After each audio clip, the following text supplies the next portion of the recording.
Hello lovelies, how are you all doing today? I hope you are well.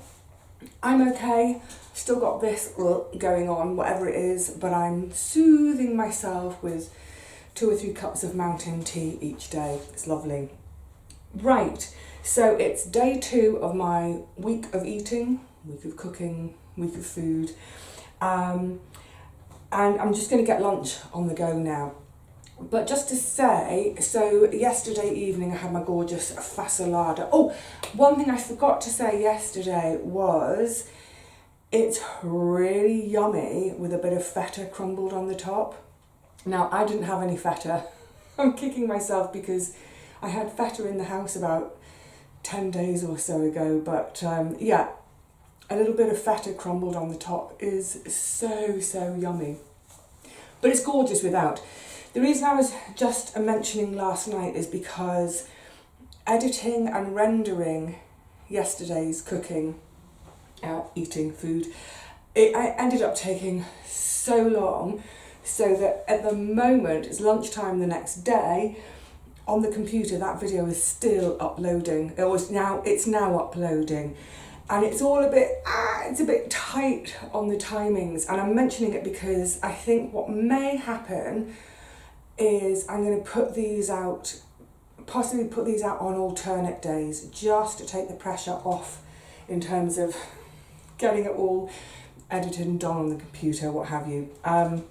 Just because, you know, there's other things I need to be getting on with, and this one going on this morning has meant, oh, excuse me, itchy nose.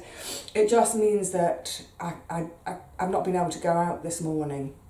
And I wanted to go to the shed because I'm still emptying the shed. It's nearly done. Anyway, so that's how we might proceed. Never mind that, let's get on with lunch. Today's lunch, another one out of the freezer. This is leek and potato. I have got 1 portion of leek and potato left in the freezer. Remember yesterday when I was saying, what's that? What was a bit of potato skin? I was saying I thought that was my last courgette soup. It was my last courgette soup. So that was the last courgette soup. This is the next to last leek and potato soup. So something I think about, the reason I'm mentioning this is because it influences sort of how I cook, how I schedule things. In the back of my mind, I'm now thinking in terms of soup as a handy quick lunch, I'm down to very little. There's 2 tomatoes and 1 leek and potato. So tomorrow for my lunch, I will probably do a soup and do it from scratch. So cook the entire thing, therefore I'll have stuff to put in the freezer. And bearing in mind what I'm going to cook for my dinner tonight, I'm not going to tell you yet. Well, I'm going to use a squash, that's all I will say. I'm going to be using a squash, and it's quite a big one, so once I've cut into it I need to use the rest up. So my thinking is, okay, great, well tomorrow I'll make a squash soup at lunchtime, but you know, make it from scratch rather than having lunch from the freezer.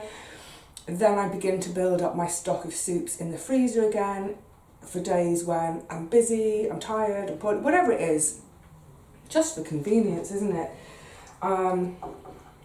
I know obviously if you're a family of 4, the chances are when you make a soup there aren't any leftovers, but if you're a family of 1 or 2, it's ideal. So today's soup, ingredients and cost. It's all shop bought. This is a potato, I'll put the recipe card on the end of today's video again. So you can follow the recipe there. But it's leeks, potatoes, and onion. You can chop garlic in if you fancy, and some stock. So the entire cost per portion, because when I made it I got 5 portions out of it.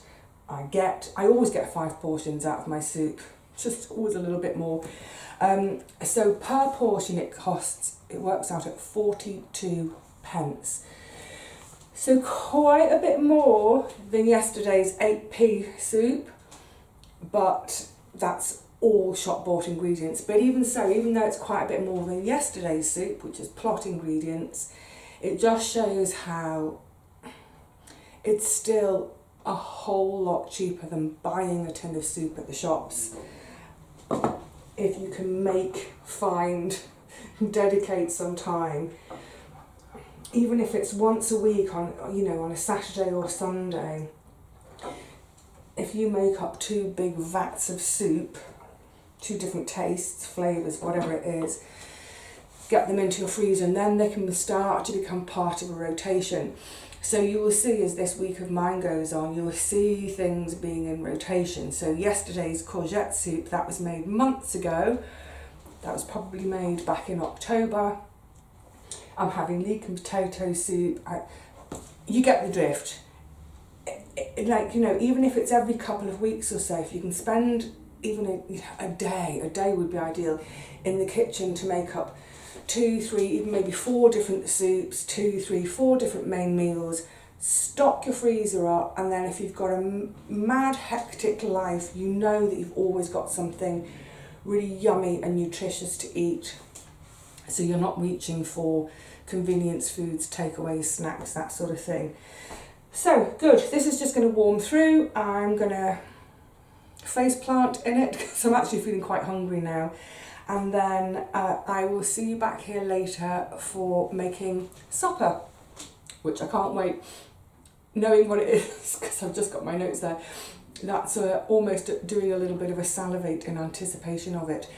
All right, lovelies, for now though, I'm going to get on with my lunch. See you back here a bit later for a yummy supper. Hello then, lovelies. Welcome back in time for dinner. I'm doing tonight rather like I did yesterday. Sorry, excuse me, annoying little wispy hairs. Yeah, I'm getting my dinner underway now. It's still quite early. It's just gone 6. I probably won't eat till 8. Very similar to yesterday. I'll get this underway and then I can get the video underway. Oh, this is really annoying little wisps of hair. Hang on. Tickle, tickle. So, what am I having for my supper tonight? Oh, this is the star of this show. Look at that colour, isn't it gorgeous? I'm having a squash. I'm having curry. Yum, yum, yum. Just a quick word on the squash first. That's what I'm going to use in my curry. But it was quite a big one. So I also have, the colour alone. You just know that that's going to do some good in your body, don't you? So one of these portions, the excess, is going to be held over for tomorrow for a soup I'm going to make, and the other, I don't know when I'm going to use it, so I'm actually going to pop it in the freezer. The thing with squash out of the freezer is I think the texture's never quite the same, so I wouldn't use the frozen stuff in a curry. It's a bit too mushy, but in a soup, I've got bits of squash everywhere, but in a soup, absolutely perfectly fine. Because you're generally going to mush the soup up anyway.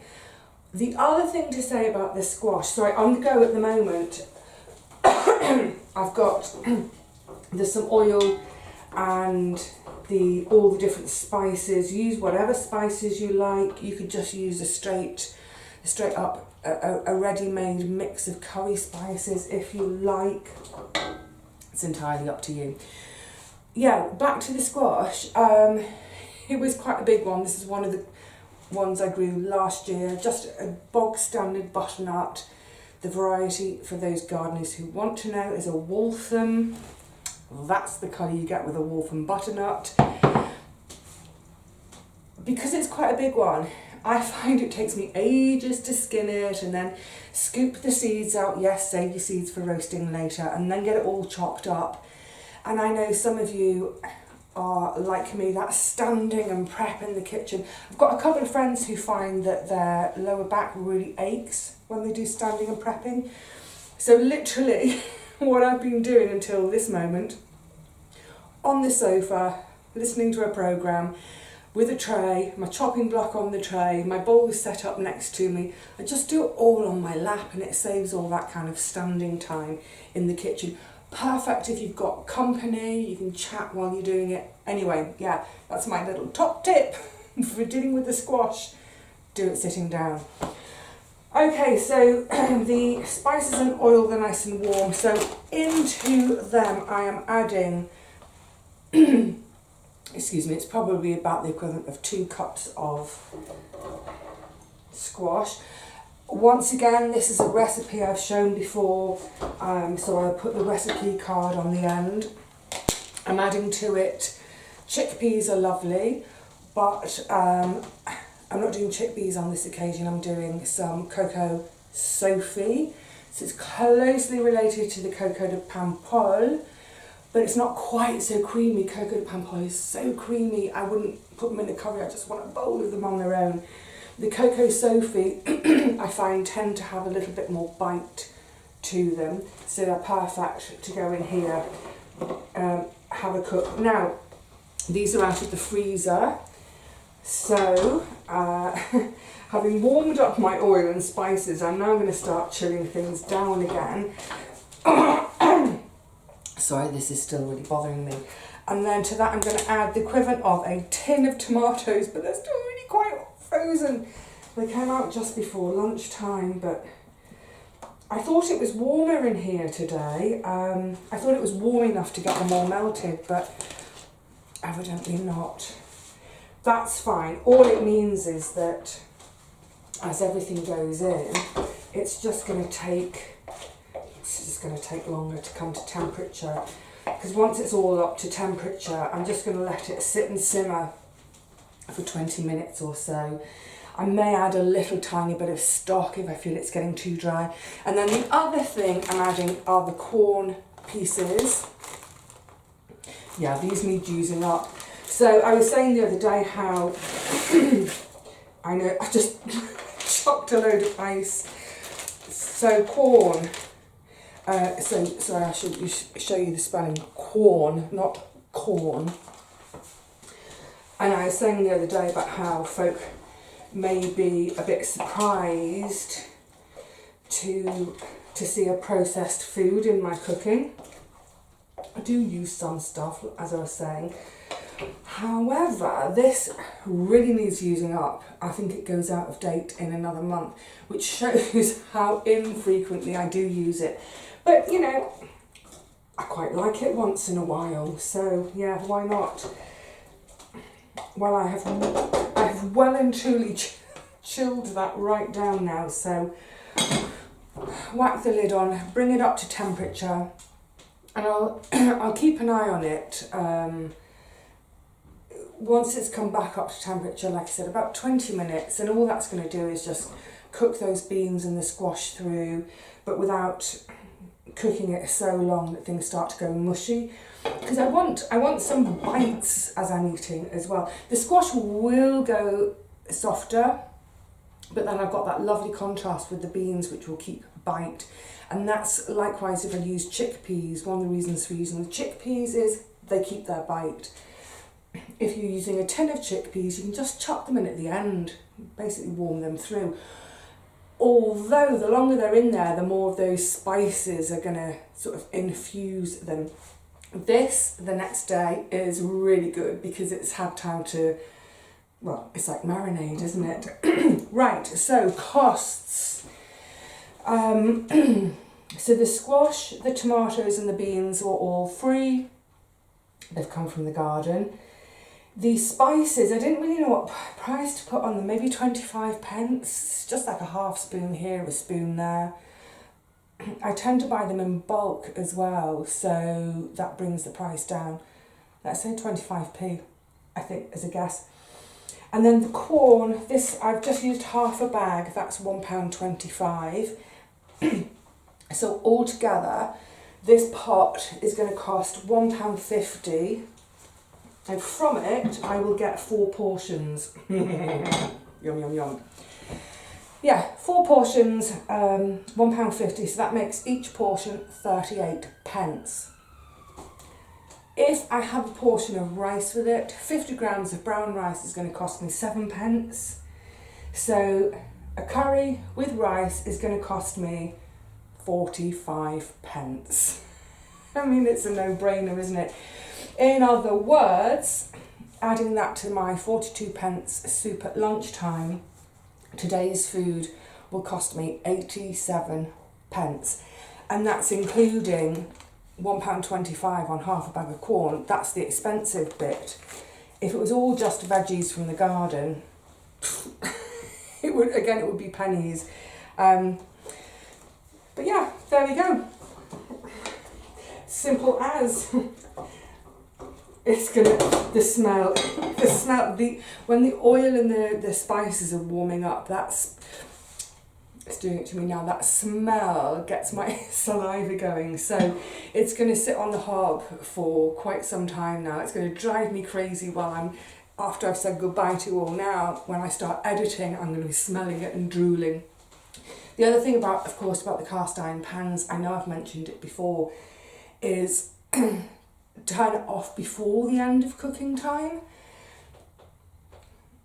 So that 20 minutes, see how things are standing at 15 minutes. And if that squash is tender at 15 minutes, turn the heat off. The cast iron pan is going to keep it warm. It'll keep it warm for a couple of hours actually with the lid on. It's one of those lovely meals. It's one pot, chuck everything in, sort of walk away. I won't walk away completely. I'll give it a stir from time to time. But yeah, it's another of those one pot, less washing up, less fuel used. Of course, if I do rice with it later, I will be using another ring on the hob to cook my rice. But essentially, it's one pot, one ring cooking. Yay! And walk away. The effort with this is getting that squash prepped. But having done it, I now have my squash prepped for tomorrow and my squash prepped for another meal, another day. Fab.